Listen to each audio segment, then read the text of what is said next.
engine running. Absolute genius. Get this.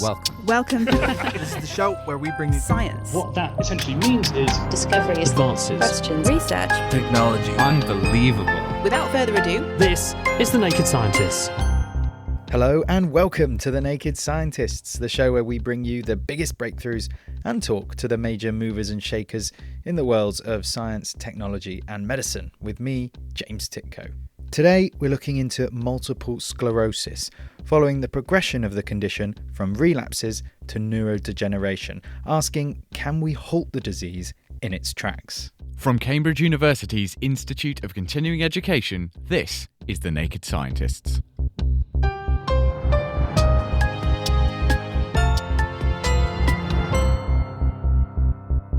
Multiple sclerosis, MS, is an autoimmune condition that causes white blood cells to attack the myelin sheath, which protects the outside of nerve cells.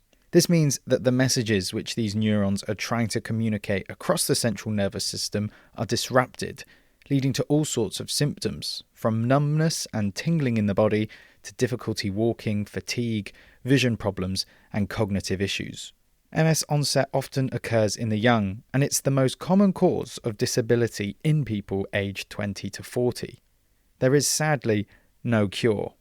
I've been speaking to Lara Kingsman, a teacher from Cambridge who has MS. I woke up one day about 8 years ago now, and I couldn't feel a lot of my body from my waist down. So I woke up with strange numbness and tingling all the way around my pelvic area, down my legs, and it was quite scary, to be honest. I can imagine. What happened next? So I was quite fit when I first had these symptoms. I used to be a Zumba instructor and I used to do a fair bit of running. And I thought I'd just trapped a nerve in my leg. And after about a week, the numbness and the tingling were just getting really, really, really uncomfortable. It was quite painful and I was not able to sleep at night. So I ended up going in through A&E, actually, and it was on Easter weekend of 2017, but I ended up being admitted for 3 nights, and they gave me a lumbar puncture, which is where they tap and see your spinal fluid, and they gave me an MRI on my head and my spine, and basically it was from that position that they were able to diagnose that it was multiple sclerosis. Obviously some really difficult news, and I think one of the difficult things about MS and other conditions like it is that they're not immediately apparent what you might be going through. The symptoms aren't immediately visible. And that's the big conundrum, really, because to all intents and purposes, you look absolutely fine. I look fine. I've walked into this room here. I'm able to drive, thankfully. But it's the unseen that is so debilitating. And I think one of the big factors I found in adjusting to having MS, it's not the physical symptoms, but it's the mental symptoms. So it really plays on your mind. This is a degenerative condition. I'm not going to get better. I'm fortunate enough that I've been diagnosed with relapsing remitting MS, which means I will have relapses and then hopefully stabilise. But I don't know if those relapses are going to happen tomorrow or in 10, 15 years' time. Talk to me a bit about the difficulties of that, and I'm going to pick up on the fact you said you don't really know when or with what force it's going to come back. It is really tricky, and I think I've learned to live a day at a time, and psychologically I think that's the only way you can do it. I've had to pull right back on my work, as I've said, because I just can't guarantee that I'll be there. I basically, if friends invite me to things, I say I'm reliably unreliable. I might wake up one day and just find I'm just too fatigued, I can't do it, or the tingling is just really getting on my nerves and I need to take a nerve painkiller through the day and just try and sleep it through. So there is this frustration that you can't do what you want to do, but also that you are just unreliable. And when you've been used to holding down a job, but also you want to be there for friends and family, you have to almost grieve the person that you were. And so your life can become potentially quite small. It can strip you of your identity quite quickly. And that means you're vulnerable to depression. Wow. How have you tried to manage those potential psychological implications? My GP was very good. I make no qualms. I'm on citalopram, which is an antidepressant, and it really helps. But most of all, I think friends and family have been really supportive. And also the MS nurses, as well as the neurologists and your consultants, which you see. And also, you're just really grateful for the research that goes on, especially in Addenbrooke's, where I'm attached to, and the dedication of scientists who have poured their life into trying to, A, find a cure for it, but also trying to help people manage their condition through disease-modifying treatments. It's really inspiring to hear what a positive spin you're able to put on your diagnosis and the good that you can see that's being done to help those with it. I want to touch briefly on treatments because that's what we'll come back to later on in the programme. You mentioned things to manage the psychological aspects of the condition. In terms of anything else on the physical side? So I'm on a disease-modifying drug called Tecfidera, which basically helps stop the myelin sheaths around your nerve endings breaking down. And I've been on it for nearly 6 years now, and I'm so grateful to be on it because you feel like you're a sitting duck sometimes without treatments. Some people decide not to go onto treatments, and that's fine. All treatments have side effects, and you have to learn to live with those. But mine's just a tablet I take twice a day, and I've got on really well with that. I also take pregabalin, which is a nerve painkiller, and I take it at night. I'd rather not be on it. It has side effects. So those are, the drugs that I'm on. Thank you so much for speaking to me and being so open. It's really, as I say, inspiring to hear you speak about what must have been a really difficult time. Thank you. It's a pleasure to come and chat to you. Thank you, James. That was Lara Kingsman. Lara is living with relapsing, remitting multiple sclerosis. Her experience is defined by periods of intense autoimmune response which result in tingling pain and fatigue in between periods of relative normality. Relative because of the mental toil of not knowing when these relapses will occur in the future.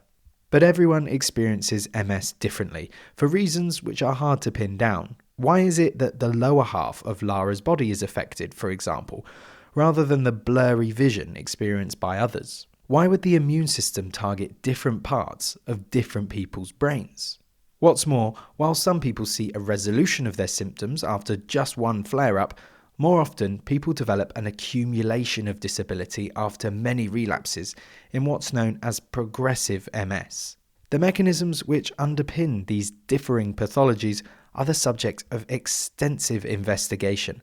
But to help us understand what we do know is happening in the body to bring on the difficult and varied symptoms experienced by those with MS, I've been speaking to Will Brown, a consultant neurologist at Cambridge University Hospitals who specialises in multiple sclerosis.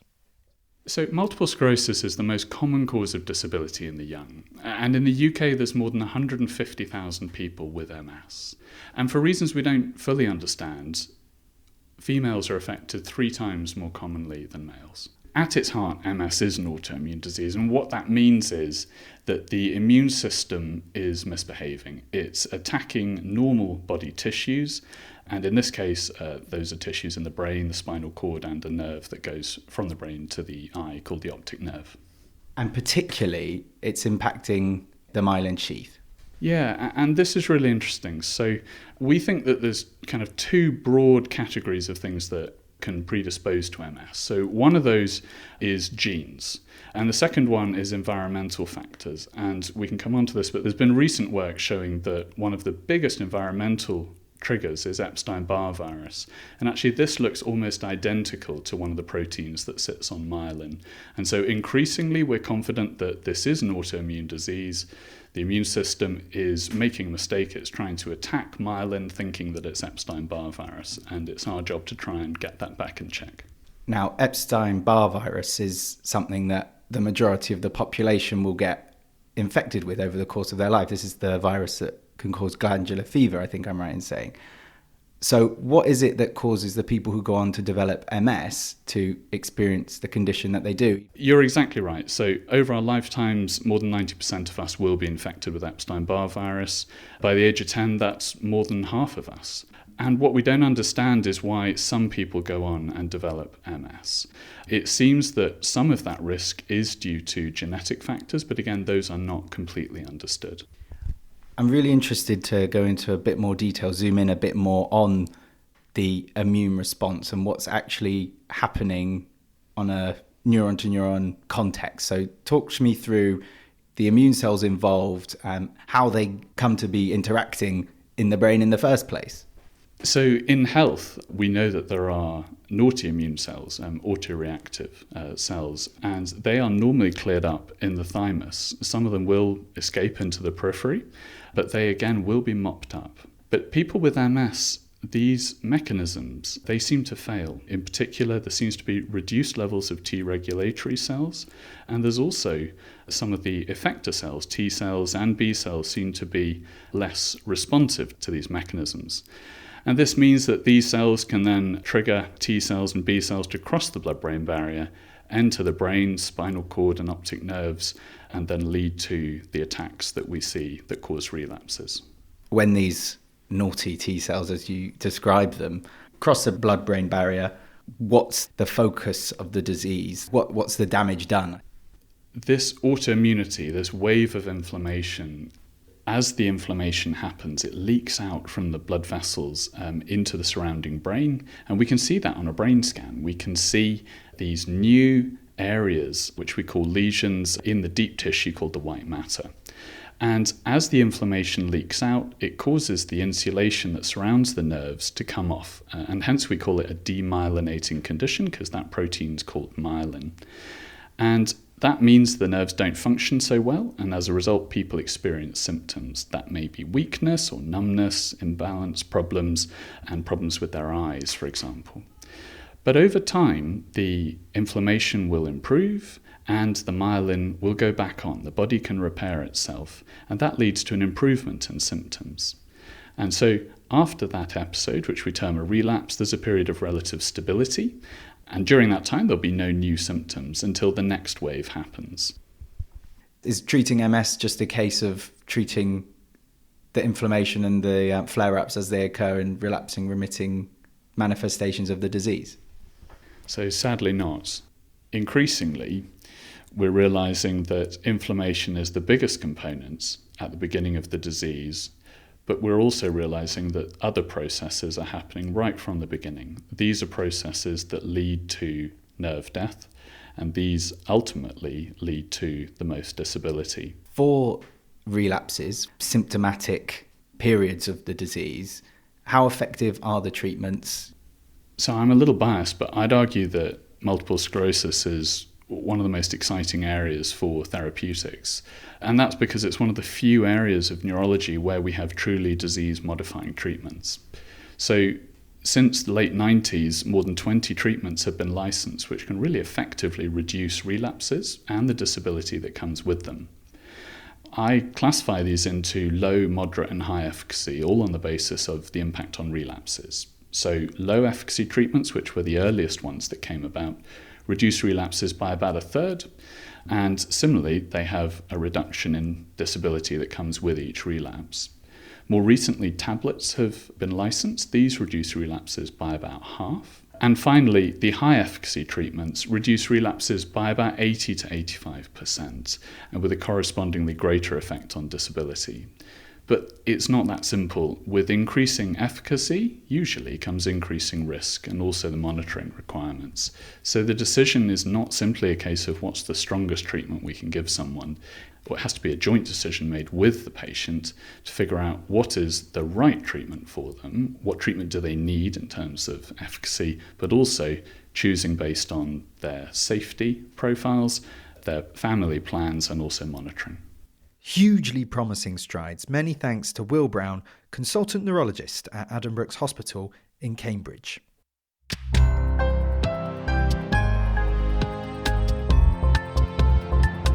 You're listening to the Naked Scientist podcast with me, James Titko. Today we're looking at multiple sclerosis, MS. As we've just been hearing, in recent years, disease-modifying medications for relapsing MS have come on leaps and bounds. They work by dampening down the immune system in a number of ways. They might target the specific immune cells involved in attacking myelin, or stronger drugs might suppress immune cells more broadly. They might be more effective, but the trade-off could be that weakening the immune system more broadly could leave a patient susceptible to other dangerous infections. But as Will alluded to, while these treatments are effective at reducing inflammation during a relapse, they have little impact on disability that builds up over the course of many years and lead to nerve death and neurodegeneration, leaving a big unmet need for reducing disability progression. To learn more about progressive forms of MS and how we can treat them, I've been speaking to Nick Cunniff, clinical lecturer in neurology at the University of Cambridge. Ultimately, we need to consider the nerve structure. Many people will be familiar with the fact that there's a neuron, and that has a long process called an axon, which is the main wire that the nerve fibre is going to send signals along. And then surrounding that is a lipid protein structure called myelin that's made by a cell called an oligodendrocyte. And that essentially is an insulating and protective structure around an axon. Now, when we think about progressive MS, the pathology is slightly different to the relapsing remitting MS. So the inflammation, the damage to both the myelin and the axons is much more compartmentalized. So rather than being the immune system systemically becoming dysregulated with those immune cells getting from blood into brain and damaging nerves, actually in progressive MS, the inflammation is proceeding unchecked, often termed as smouldering away within lesions behind a closed blood-brain barrier. And that's important when we think about treatments for progressive MS, because many of our treatments won't get at that process. And therein is the problem, of course. But do the disease-modifying drugs we use to treat relapsing MS have any effect on progressive forms of the disease, or are they completely ineffective? We now know that it is absolutely in someone's interests to treat them with high efficacy drugs early to prevent progressive MS. So we can sequence our drugs better, not just to prevent the relapses, to prevent progression. But as I mentioned before, the inflammation gets different as you get older, as you've been living with MS for longer. So how can we target that compartmentalized inflammation? A couple of papers were presented, a couple of trial results were presented on the same compound called tolebrutinib. So this is something called a BTK inhibitor. And what this drug does, it's a small molecule, so it easily gets into the brain, and it has a role at suppressing the abnormal activity of B cells that have become activated, but really importantly, it also modulates the activity of microglia. And so these are the innate cells that are contributing to that smouldering inflammation that's underlying progressive MS. And what they showed was that in people with non-relapsing secondary progressive MS, so a category of people in which there's no current treatment for, that this drug could reduce the rate of disability accumulation. So those drugs will have a role to play in reducing that smouldering, behind-the-scenes inflammatory process. But are there other pathologies we need to be worried about when thinking about progressive MS? Absolutely. So there is a natural inbuilt process called endogenous remyelination. So if you or I had a demyelinating insult in our brain, a group of stem cells, we call them oligodendrocyte progenitor cells, OPCs. And when we have demyelination, those cells will become activated, they will migrate to the area of damage, differentiate, so make more of themselves, and then they will start laying down myelin. That's what should happen, but it becomes less effective as we get older, but it becomes particularly deranged in multiple sclerosis as well. So we think the failure of remyelination or the failure of repair is one of the mechanisms by which more advanced disability develops, usually in people in their 40s and 50s who've been living with MS for a longer time. So what can we do about it? So we think that one of the main blocks to repair is differentiation of the OPC. So various different lines of research has been undertaken to try and understand the reasons why this process fails so that we can identify druggable targets to kick it into action. So several drugs that have either been novel or repurposed have been taken to trial to see if they can enhance this process and stick myelin back on nerves. And across several trials now, we've seen positive and encouraging effects. That is obviously brilliant to hear. But I want to also, while I've got you, ask you about another promising line of research going on to help halt the advance of progressive MS. Could you give us an introduction, please, to neuroprotection? If we're not considering remyelination, the other thing you could conceivably do is try and enhance the resilience of the underlying axon, the underlying nerve fibre. So we call that neuroprotection. Now, what we're doing here is lumping together many different mechanisms, because there are lots of different reasons why an underlying axon will be vulnerable to degeneration in the long term. And all of these factors contribute towards that nerve fibre withering, dying, and that is ultimately going to lead to progressive disability. So ultimately, when we talk about neuroprotective strategies, we are talking about a factor that addresses one of those different mechanisms. Nick Cunniff, clinical lecturer in neurology at the University of Cambridge, taking us through the hugely exciting emerging treatments for progressive MS. And we're going to focus more now on that final one that Nick was telling us about, neuroprotection. That is, stopping axons, the backbone of neurons, from degenerating as a result of demyelination. Nick was outlining that there are a number of intricate processes which may cause this to happen, and so potentially a lot of different methods of stopping it. But clinical trials to test the efficacy of these treatments are huge beasts. You need thousands of participants to make them hold any scientific weight, and due to the slow nature of MS progression, you need very long time periods over which to study them. Clinical trials are set up in this way for a reason. Each phase helps determine whether a treatment is safe and ready to progress to a broader trial. But might we be able to make this process quicker and more efficient, speeding up the process of finding neuroprotective treatments for progressive MS? Well, Emma Gray is head of clinical trials at the MS Society, who've just funded a huge project to do just that.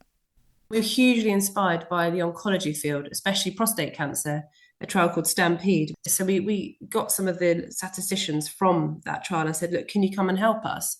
And so we got the community together and started to design a really exciting, what we call multi-arm, multi-stage trial called Octopus, where you can test lots of treatments at once, but also you merge the stages.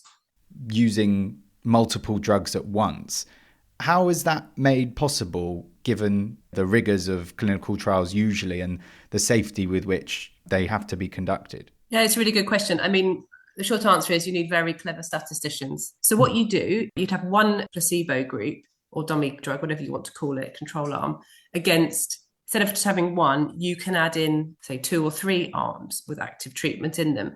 So Octopus has started actually with what we're calling repurposed off-patent drugs. So these drugs are used for other things, but we know that they are cheap and could be readily available for the population. So what you need to do is you need to consider all the possible biological mechanisms that trigger accumulation of disability for people with MS, and then look for drugs that potentially target those mechanisms. So we did a huge piece of work looking at hundreds of potential drugs, whittling them down, shortlisting them, reviewing them, getting them reviewed by experts, coming up with a shortlist. So we're starting Octopus with 2 drugs. We also have other drugs, I guess, on a shortlist or a watch list for the future, as and when the trial would be able to add in new drugs. You need to have kind of the finances in place. You need to have the statistics in place. There's lots of things to do before you can add new drugs in, but there's plenty of things we'd like to test when we get there. So it's almost like you've taken the heavy lifting from other scientists' work in clinical trials and the safety they've been able to bestow upon these certain treatments.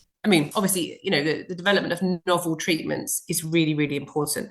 But certainly for a sort of a charity academic enterprise, using these drugs, I mean, they're great because you don't have to do the early safety testing of them. So they can go into later stage trial knowing they're safe and effective in people. I mean, we might not know everything about their safety profile in someone with MS, but the trial will do that in a really controlled, safe way. Because you've got multiple drugs working at once and you're analysing on the fly, could you then look to further streamline the process by directing more energy towards treatments that seem to be working and away from those that seem not to be so effective? Absolutely. So what we do with these studies is you normally with a clinical trial, you'd have an outcome measure or a measurement you're looking for at the end of the trial to tell you whether or not that drug is effective. And what we do in these sort of MAMs or these efficient designs is use what we call interim outcomes. You find that you put in a measurement that is telling you something about your ultimate goal. So for MS, we're looking at people, how far they can walk in combination with other measurements like upper limb function. So what we do is we look for an interim outcome that tells us that if we get some signal there, it's worth continuing, doing an MRI scan essentially, halfway through the trial to see if the drug is worth continuing with or not. If it's not, it gets dropped, which frees up the resources to add in a future arm. Or if it is working, then what we do is we then randomize more participants into that arm. So we're able to kind of make that group bigger to give us a clear answer whether that drug is safe and effective or not. So that's it in principle. In practice, how many people have you been able to recruit in the Octopus trial, and how's it been going? So we've currently got around 400 people with MS recruited into Octopus. We're going to get to about summer, kind of autumn 2026 to analyse our interim outcome, that MRI scan, to find out if the two drugs are worth continuing with. Then the ones that are, we will then add more participants in, including more participants in the placebo control arm.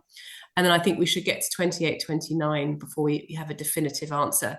But in the meantime, we're going to be working on adding in new arms as well. So it becomes this complicated, staggered design. But the idea is that every few years you read out something about the trial, whether this drug is worth continuing with, or we potentially have a new treatment for MS. All sounds so promising, doesn't it? Many thanks to Emma Gray, Head of Clinical Trials at the MS Society, speaking to us there about the Octopus initiative.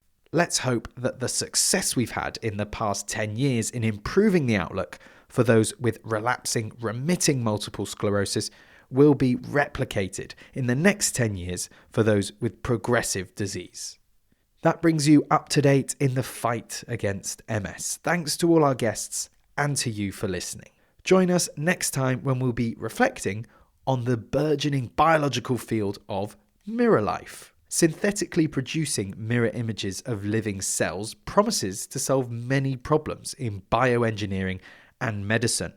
But could it also unleash a horde of dangerous organisms into our delicately balanced ecosystems? The Naked Scientists comes to you from the University of Cambridge's Institute of Continuing Education. It's supported by Rolls-Royce. I'm James Titko, and from everyone here at The Naked Scientists, until next time, goodbye.